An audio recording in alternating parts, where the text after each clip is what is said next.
આપણે અભ્યાસ કરીએ છીએ ધોરણ 11 વિષય બાયોલોજી, ચેપ્ટર નંબર 17 શ્વાસોચ્છ્વાસ અને વાયુઓની આપલે. છેલ્લા લેક્ચરમાં આપણે શ્વસનની ક્રિયાવિધિ અભ્યાસ કરી. હવે આજનો આપણો જે ટૉપિક છે એ એક છે શ્વસન વાયુઓના કદ અને ક્ષમતા. વાયુઓના કદ અને ક્ષમતા.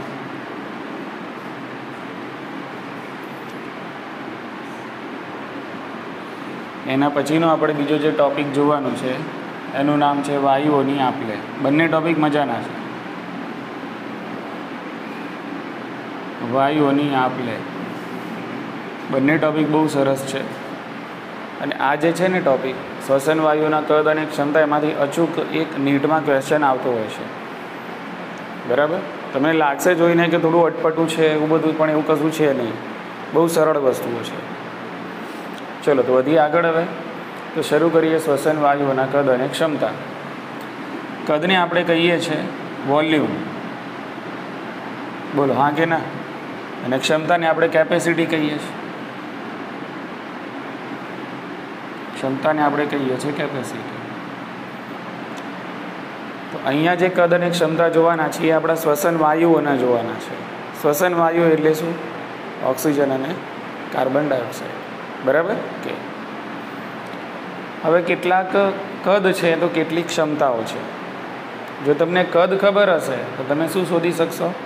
ક્ષમતા છે એને શોધી શકાય છે. અને આના આગળના ટૉપિકમાં આપણે જોયું કે શ્વસન વાયુઓના કદ એટલે કે કેટલું વાયુનું કદ અંદર જાય છે, કેટલું વાયુનું કદ બહાર નીકળે છે, આને માપવા માટેનું સાધનનું નામ કે જે ડૉક્ટર યુઝ કરે છે, આપણા ફેફસાની ક્ષમતા છે, બરાબર, આપણા ફેફસાની જે કાર્યરતતા છે એને શોધવા માટે એનું નામ છે સ્પાયરોમીટર. એટલે આ પ્રકારના યંત્ર દ્વારા શરૂઆતમાં કદ શોધવામાં આવે છે અને એ જે કદ છે એના ઉપરથી પછી શોધવામાં આવતી હોય છે ક્ષમતા.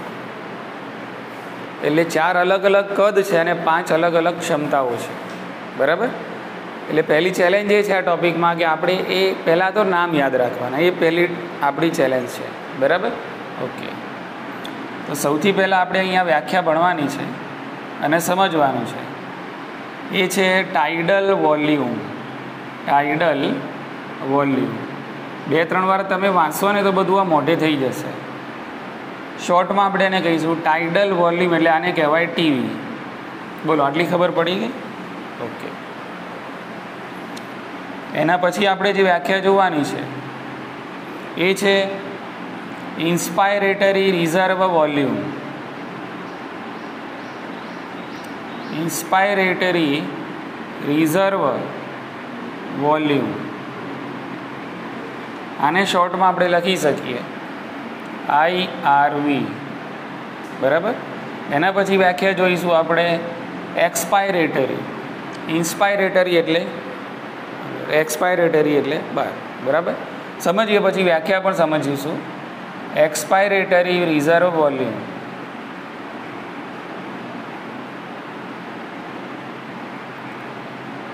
રિઝર્વ વોલ્યુમ એટલે પહેલાં તો આપણે આ બધા જે શોર્ટ ફોર્મ છે ને એના લોંગ ફોર્મ પણ યાદ રાખવાના. આને આપણે કહીશું ERV. ERV. અને એના પછી આપણે ચોથી વ્યાખ્યા ભણીશું રેસિડ્યુઅલ વોલ્યુમ.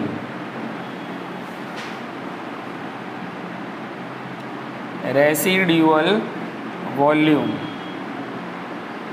જેને આપણે કહીશું RV.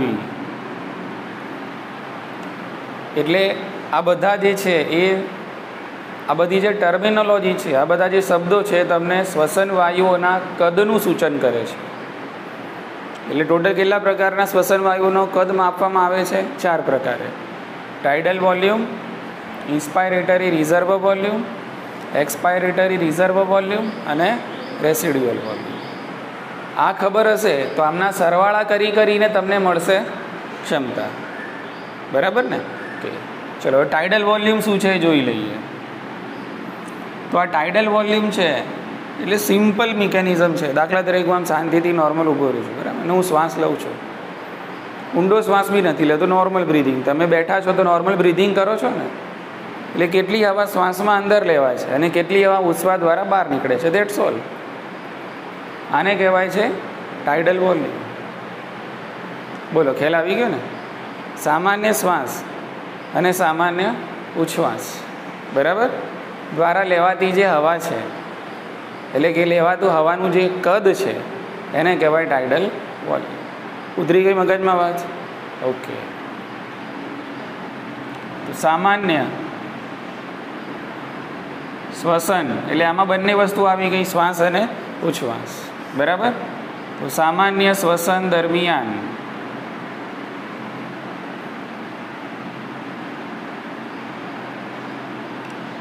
લેવાતી હવાનું કદ,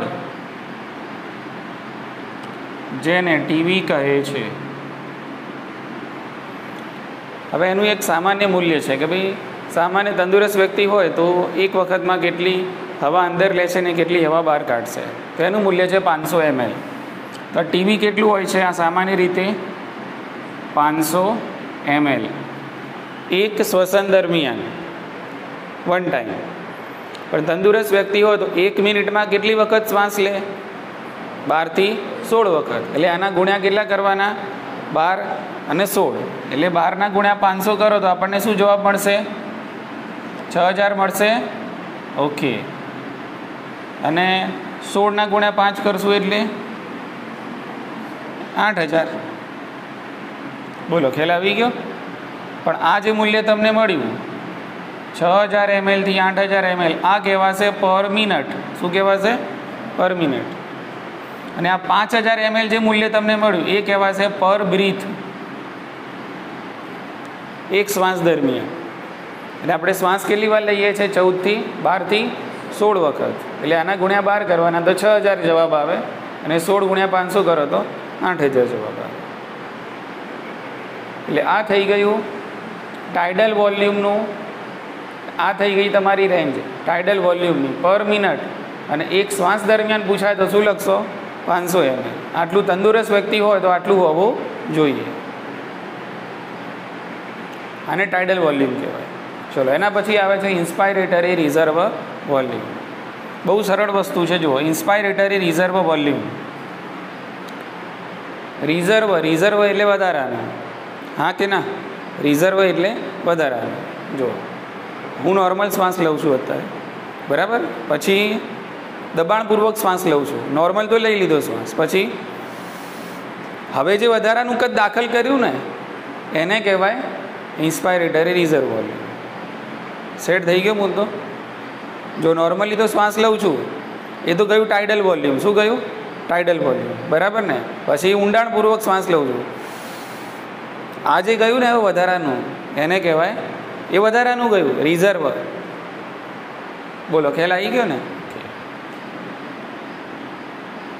તો આપણે અહીંયા લખીશું, અહીંયા દબાણપૂર્વકના શ્વાસ દરમિયાન દાખલ થતું હવાનું કદ, બરાબર. ખ્યાલ આવી ગયો? કે તો આ જે છે એને આપણે કહીએ છીએ IRV. અને આ જે IRV છે એનું મૂલ્ય કેટલું છે? તો એનું મૂલ્ય છે 2500 થી 3000 ml. 2500 થી કેટલા ml છે? 3000 ml પર બ્રીથ. હો, પર બ્રીથ. એક વારમાં દાખલા તરીકે હું દબાણપૂર્વક શ્વાસ લઉં આ રીતે તો કેટલી હવા અંદર જાય છે? 2500 થી 3000 ml જો જાય અંદર તો નોર્મલ વ્યક્તિ કહેવાય. પણ આપણે બધા આમાંથી માપીએ ને સ્પાયરોમીટર લઈને તો કોઈની આટલી વેલ્યુ આવે નહીં. પ્રેક્ટિસ કરવી પડે. શું કરવી પડે? થોડી પ્રેક્ટિસ કરો ને પછી આટલું વોલ્યુમ તમારું થઈ જાય. સમજાયું આ કે ના? ઓકે. એટલે આ એક મૂલ્ય છે. આ પર મિનિટ નથી, હો, ધ્યાન રાખજો. આ પર બ્રીથ છે. હવે આપણે બધા જેટલા લખીશું પર શું લખીશું? બ્રીથ, એક શ્વાસ દરમિયાન. ચલો, એ જ રીતે આવશે એક્સપાયરેટરી રિઝર્વ વોલ્યુમ. એક્સપાયરેટરી એટલે ઉચ્છ્વાસ. એટલે આપણે નોર્મલ ઉચ્છ્વાસ કરીએ છીએ આમ તો જે હવા બહાર નીકળે છે એના કરતાં દબાણપૂર્વક ઉચ્છ્વાસ કરીએ તો જે હવા બહાર નીકળશે ને વધારાની એને કહેવાય એક્સપાયરેટર રિઝર્વ વોલ્યુમ. હું આમ દબાણપૂર્વક ઉચ્છ્વાસ કરું છું તો આ જે હવા બહાર નીકળીને હવે એને કહેવાય એક્સપાયરેટર રિઝર્વ વોલ્યુમ. પણ જે નોર્મલ ઉચ્છ્વાસમાં જે હવા બહાર નીકળે છે નોર્મલી આમ, એ તો થઈ ગયું ટાઇડલ વોલ્યુમ. અને દબાણપૂર્વકનું ઉચ્છ્વાસ કરું ને પછી જે હવાનું કદ બહાર નીકળે ને એને કહેવાય એક્સપાયરેટરી રિઝર્વ વોલ્યુમ. ઉતરી ગઈ મગજમાં વાત? ઓકે, તો અહીંયા શું લખશું આપણે? દબાણપૂર્વકના ઉચ્છ્વાસ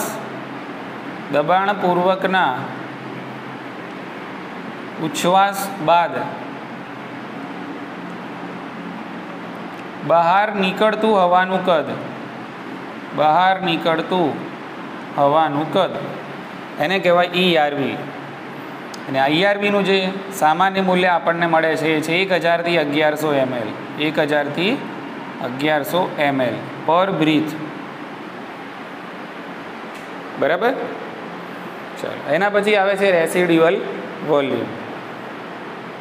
રેસિડ્યુઅલ વોલ્યુમ એટલે શું? એકદમ ઇઝી છે. જુઓ, રેસિડ્યુઅલ એટલે શું કહેવાય? બચી ગયેલું, રહી ગયેલું. બરાબર ને? આપણે જાણીએ છીએ કે ભાઈ આપણા ફેફસા છે એક પ્રકારના ફુગ્ગા જેવા છે. હવા જાય એટલે ફૂલે ને હવા બહાર નીકળે એટલે સંકોચાય. બરાબર? હવે તમે જ્યારે દબાણપૂર્વકનો ઉચ્છ્વાસ બહાર કાઢશો એના પછી ફેફસામાં કેટલી હવા બાકી રહી જાય છે એને કહેવાય રેસિડ્યુઅલ વોલ્યુમ. એટલે આપણે એમ નહીં સમજવાનું કે હું દબાણપૂર્વકનો ઉચ્છ્વાસ બહાર કાઢ્યો બધી જ હવા બહાર નીકળી જતી હશે. ના, બધી હવા બહાર પછી તો ફેફસા એકદમ એકદમ થઈ જાય આમ. બરાબર ને? એકદમ વેક્યુમ ટાઈપ થઈ જાય આમ. એવું હતું? તમે દબાણપૂર્વકનો ઉચ્છ્વાસ બહાર કાઢો ને તો પણ કેટલીક હવા ફેફસામાં તો રહી જ જશે અંદર. એટલે જે હવા બાકી રહી ગઈ ને એને કહેવાય રેસિડ્યુઅલ વોલ્યુમ. પણ યાદ રાખવાનું શું? દબાણપૂર્વકના ઉચ્છ્વાસ બાદ ફેફસામાં જે હવા બાકી રહી ગઈ એને કહેવાય રેસિડ્યુઅલ વોલ્યુમ. એટલે ફેફસામાં બાકી રહી ગયેલી હવા દબાણપૂર્વકના ઉચ્છ્વાસ બાદ એને કહેવાય રેસિડ્યુઅલ વોલ્યુમ. સેટ થઈ ગયો મુદ્દો? કે તો આ ખાસ યાદ રાખવાનું છે આટલું, કારણ કે આવી સેમ ટુ સેમ વ્યાખ્યા આગળ આવવાની છે. પણ એમાં એક નાનકડો જ ફરક છે. અહીંયા હું બોલું છું દબાણપૂર્વકના ઉચ્છ્વાસ બાદ, એમાં હું બોલીશ સામાન્ય ઉચ્છ્વાસ બાદ. આટલો જ ફરક. બરાબર ને? એ વ્યાખ્યા આવે એટલે કહીશું, પણ એને આપણે કહીશું કદ નહીં, પણ એને કહીશું આપણે ક્ષમતા. દબાણપૂર્વકના ઉચ્છ્વાસ બાદ ફેફસામાં બાકી રહેલ હવાનું કદ જેને આપણે કહીશું રેસિડ્યુઅલ વોલ્યુમ. અને એનું સામાન્ય કદ અહીંયાથી પછી આગળ વધારવાનું 1100 થી 1200 ml. 1100 થી 1200 ml પર બ્રીથ. ઇઝી? વેલ્યુ બધી યાદ રહી જાય એવી છે. એક બે વાર શાંતિથી વાંચી લે બધું જ યાદ થઈ જાય. એટલે આ બધા જે છે એને આપણે કહીએ છીએ શ્વસન વાયુઓના કદ.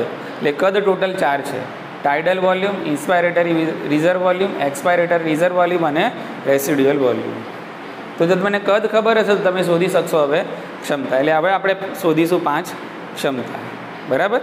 કે ચલો, એમાં પહેલી જે છે ક્ષમતા આપણે અહીંયા નંબર 5 આપી દઈએ. બરાબર? ઓકે. એને કહેવાય છે ઇન્સ્પાયરેટરી કેપેસિટી.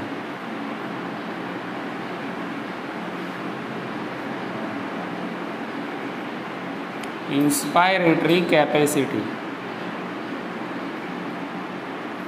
હવે આ જે ઇન્સ્પાયરેટરી કેપેસિટી છે એને શોર્ટમાં લખશું IC. બરાબર? જો આ ક્ષમતા છે ઇન્સ્પાયરેટરી કેપેસિટી. બરાબર? કે એટલે મેક્સિમમ તમે કેટલું અંદર હવા દાખલ કરી શકો છો, એ મેક્સિમમ તમે કેટલી અંદર હવા દાખલ કરી શકો છો. જો એકદમ શાંતિથી સમજો, હું દબાણપૂર્વકનો ઉચ્છ્વાસ નથી લેતો. ઉચ્છ્વાસ સામાન્ય નોર્મલી જ ઉચ્છ્વાસ લઉં છું, પણ દબાણપૂર્વક શ્વાસ લઉં છું. ઉચ્છ્વાસ નોર્મલ છે પણ, અને હવે જેટલી ટોટલ હવા દાખલ થઈ ને જેટલી બધી એ મારી કેપેસિટી હતી. અંદર હવા દાખલ કરવાની મારી કેપેસિટી ટોટલ. બરાબર? તો એ શું થઈ ગઈ? તો એ તો ટીવી પણ આવી ગયું અને એમાં IRV પણ આવી ગયું. હા કે ના? નોર્મલી શ્વાસ લીધો મેં, હવે દબાણપૂર્વક લઉં છું એટલે શું ગયું હવે? હવે આઈઆરવી ગયું. પહેલાં ટીવી ગયું, પછી આઈઆરવી ગયું. એટલે ઇન્સ્પાયરેટરી કેપેસિટી એટલે શું?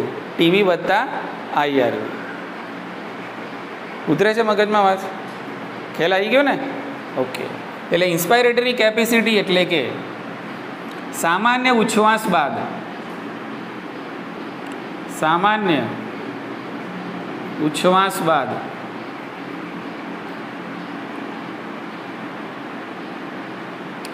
દબાણપૂર્વકના શ્વાસ દરમિયાન દાખલ થતું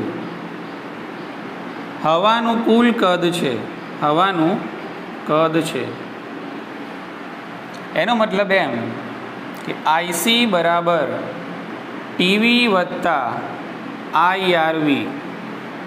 હવે આઈસીનું મૂલ્ય મળી જાય ને હવે, કારણ કે ટીવી ખબર છે કેટલું છે 500, આઈઆરવી કેટલું છે 2500 થી 3000. એટલે આમાં 500 એડ કરો આ થશે 3000, આમાં 500 એડ કરો આ થશે 3500. બોલો ઉતરી ગઈ મગજમાં વાત? બરાબર કે એટલે મૂલ્ય લખવું હોય તો આપણે અહીંયા લખી શકીએ છીએ. હું આંકડા નથી લખતો, પણ તમારે આંકડા લખી દેવાના પછી. ક્લિયર છે કે? હવે આમાંથી પરીક્ષામાં શું પૂછાતું હોય છે? દાખલા તરીકે આઈસી બરાબર ટીવી વત્તા આઈઆરવી. તો હવે તમે ખબર છે વત્તા ઓછા આમ કરો તો ઓછા થઈ જાય, આમ કરો તો પ્લસ છે, એવું બધું કરતા હો છો ને. એટલે એના ઉપરથી પણ સવાલ આવતો હોય છે. દાખલા તરીકે મારે ટીવીને આમ લઈ જવું હોય તો શું થાય? આઈસી માઇનસ ટીવી બરાબર આઈઆરવી થાય ને? કે એટલે એવું પણ એક આપેલું હોય એમ, આઈસી માઇનસ ટીવી બરાબર આઈઆરવી. આ સાચું છે તો આ શું કહેવાય? સાચું કહેવાય. કારણ કે આઈસી બરાબર શું છે? ટીવી વત્તા આઈઆરવી છે. એટલે આઈસી માઇનસ ટીવી બરાબર આઈઆરવી થાય. આવું બધું ગતકડા કરીને સવાલ આવતા હોય છે. ઇઝી? આઈસી બરાબર ટીવી વત્તા આઈઆરવી.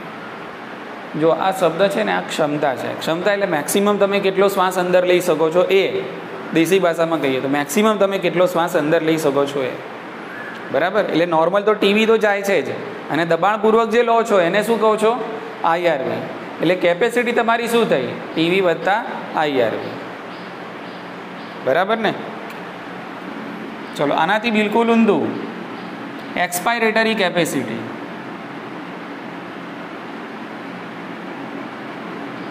એક્સપાયરેટરી કેપેસિટી જેને આપણે કહીશું ઈસી. આ રીતે જ વ્યાખ્યા બનાવવાની છે, પણ જ્યાં શ્વાસ છે ત્યાં ઉચ્છ્વાસ લખવાનું છે. સામાન્ય ઉચ્છ્વાસ બાદ, તો અહીંયા લખીશું સામાન્ય શ્વાસ બાદ. સામાન્ય શ્વાસ બાદ દબાણપૂર્વકના શ્વાસ દરમિયાન, એટલે દબાણપૂર્વકના ઉચ્છ્વાસ દરમિયાન, દબાણપૂર્વકના ઉચ્છ્વાસ દરમિયાન દાખલ થતું નહીં, બહાર નીકળતું. કારણ કે ઉચ્છ્વાસ કરી એટલે દાખલ ના થાય, બહાર નીકળે. બરાબર? બહાર નીકળતું હવાનું કદ, જેને કહેવાય એક્સપાયરેટરી કેપેસિટી. હવે આનું સૂત્ર બનાવી દઈએ. એટલે આ થશે ઈસી બરાબર ટીવી તો ખરું જ, વત્તા આઈઆરવી નહીં થાય, અહીંયા શું થશે? ઈઆરવી. ઈસી બરાબર ટીવી વત્તા ઈઆરવી થશે. ખ્યાલ આવી ગયો ને? કારણ કે અહીંયા દબાણપૂર્વકના ઉચ્છ્વાસમાં તમે જે કાઢો છો એ શું છે? ઈઆરવી છે. પ્લસ તમે શું કાઢો છો? કેપેસિટી કેટલી તમારી? ટીવી છે એ પણ બહાર કાઢવાની કેપેસિટી છે, અને દબાણપૂર્વક છે પણ. એટલે અહીંયા ક્ષમતા તમારી શું થશે? ટીવી વત્તા ઈઆરવી. એટલે આટલો મેક્સિમમ તમે હવાનું કદ છે બહાર કાઢી શકો છો, એ તમારી ક્ષમતા. ખ્યાલ આવી ગયો કે? ચલો નંબર 7, વેલ્યુ મળી જાય ને એના ઉપરથી આંકડાકીય માહિતી પૂછાય કે ઈસી કેટલું હોય તો ટીવી વત્તા ઈઆરવી. ઈઆરવી કેટલું છે અહીંયા? 1000 થી 1100. એટલે બંનેમાં 500 500 ઉમેરી દેવાના. ઇઝી? ચલો એના પછી આવે છે એફઆરસી. એફઆરસી એટલે શું છે? તો ફંક્શનલ રેસિડ્યુઅલ કેપેસિટી. અહીંયા કેપેસિટીની જગ્યાએ વોલ્યુમ ના થઈ જાય, ખાસ યાદ રાખવાનું છે. FRC, functional residual capacity.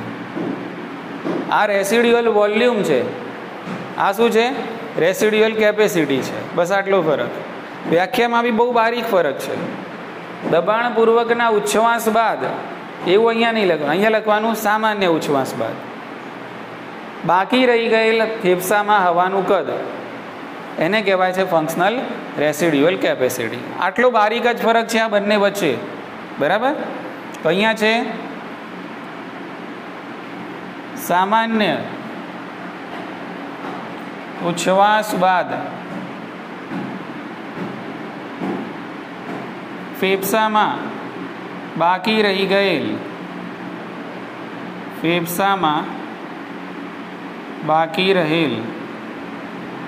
હવાનું કદ એટલે એફઆરસી. હવે એફઆરસી શું છે જોઈ લઈએ. હા, ઈઆરવી વત્તા આરવી.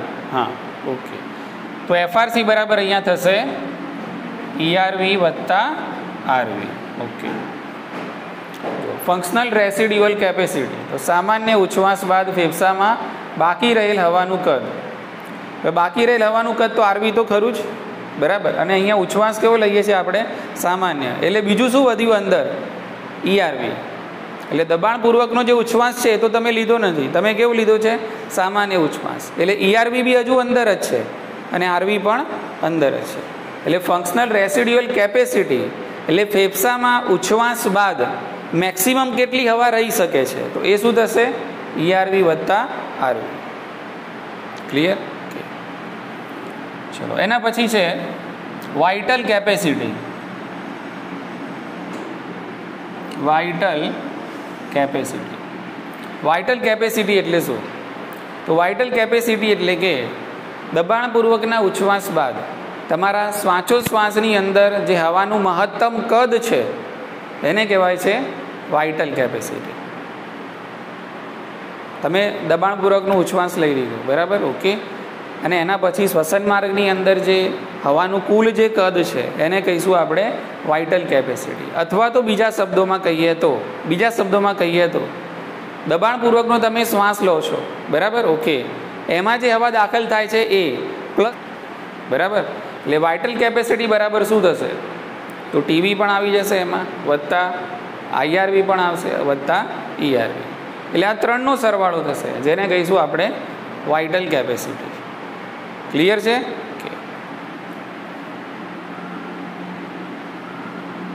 ઉચ્છ્વાસ બાદ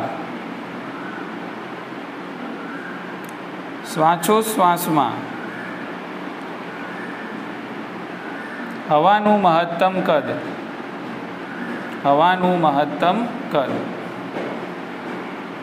જેને વીસી કહે છે. આનાથી ઊંધું બોલવું હોય તો બી બોલાય. હો, તમે ઊંડો શ્વાસ લો ને અને કેટલી હવા દાખલ કરી શકો છો, બરાબર? એને કહી શકીએ છીએ આપણે વાઇટલ કેપેસિટી. ક્લિયર છે? ઓકે. એટલે વીસી બરાબર પહેલાં ત્રણનો સરવાળો કરશું આપણે, ટીવી વત્તા આઈઆરવી વત્તા ઈઆરવી. હવે ઉપર આપણે અહીંયા એક સૂત્ર બનાવ્યું હતું, ક્યાં ગયું? ટીવી વત્તા આઈઆરવી એવું કંઈક છે અહીંયા. હા, ટીવી વત્તા આઈઆરવી. તો આની જગ્યાએ તમે અહીંયા આઈસી પણ લખી શકો ને. આની જગ્યાએ શું લખી શકાય? આઈસી પણ લખી શકાય. ઓકે. તો એ રીતે કદાચ ફેરવીને તમને સૂત્ર આપે ને તો આપણને ખ્યાલ આવવો જોઈએ કે ભાઈ વીસી બરાબર ટીવી વત્તા એટલે કે આઈસી બરાબર આઈઆરવી, અરે ઈઆરવી. હવે ટીવી વત્તા ઈઆરવી શું છે અહીંયા? ઈસી. એટલે આ બેનું ભેગું કરીને લખીએ અહીંયા ઈસી વત્તા આઈઆરવી, તો પણ શું થશે? વીસી. આટલું તો ખ્યાલ આવે ને આપણને. ખાલી સૂત્ર એમને શું કરે? ચેન્જ કરે. છે તો વસ્તુ એ જ. ઓકે. એના પછી છેલ્લી જે ક્ષમતા છે એને શું કહીશું? તો એને ટીએલસી કહેવાશે, total lung capacity. Total lung capacity અંગ્રેજીમાં આપણે આને કહીશું ટીએલસી. એટલે આ ટોટલ વોલ્યુમ 1 2 3 4 બધાનું, બરાબર? કે ટીએચ તો સીધું સૂત્ર જ આપણે અહીંયા લખી દઈએ છીએ. તો ટીએલસી બરાબર ટીવી વત્તા આઈઆરવી વત્તા ઈઆરવી વત્તા આરવી. હવે જો ટીવી વત્તા આઈઆરવી વત્તા ઈઆરવી આ બરાબર તો શી કીધું આપણે વીસી, એટલે અહીંયા આપણે લખી શકીએ કે ભાઈ વીસી વત્તા આરવી બરાબર પણ થઈ શકે ટીએલસી. બરાબર ને? થાય કે ના થાય? કે તો આ બધી છે ક્ષમતા. ક્ષમતા છે એના માટે યંત્રનો ઉપયોગ કરવામાં નથી આવતો. તમારે પહેલાં કદ માપવાના હોય છે અને કદ ઉપરથી તમે શું મેળવી શકો છો? ક્ષમતા છે મેળવી શકાય છે. ખ્યાલ આવી ગયો ને? પહેલાંમાં આ જે છે ને ઇન્સ્પાયરેટરી કેપેસિટી, એમાં ટીવી વત્તા આઈઆરવી કરશું, પહેલું અને બીજું એનું સરવાળો કરશું. એક્સપાયરેટરી કેપેસિટી છે એમાં પહેલાં અને ત્રીજાનો સરવાળો કરશું. ફંક્શનલ રેસિડ્યુઅલ કેપેસિટી છે એમાં ત્રીજા અને ચોથાનો સરવાળો કરશું. વાઇટલ કેપેસિટી છે એમાં પહેલાં 3નો સરવાળો કરશું અને ટોટલ લંગ કેપેસિટી છે એમાં 4/4નો સરવાળો કરશું. ક્લિયર છે? કે તો આ થઈ ગયા તમારા કદ અને ક્ષમતા. આનું શું મહત્ત્વ છે? તો કદ અને ક્ષમતા છે એ માપીને તમે ફેફસાની જે કાર્યક્ષમતા એફિશિયન્સી છે એને મેઝર કરી શકો છો. બરાબર? ચાલો, આમાં કોઈને કંઈ ડાઉટ?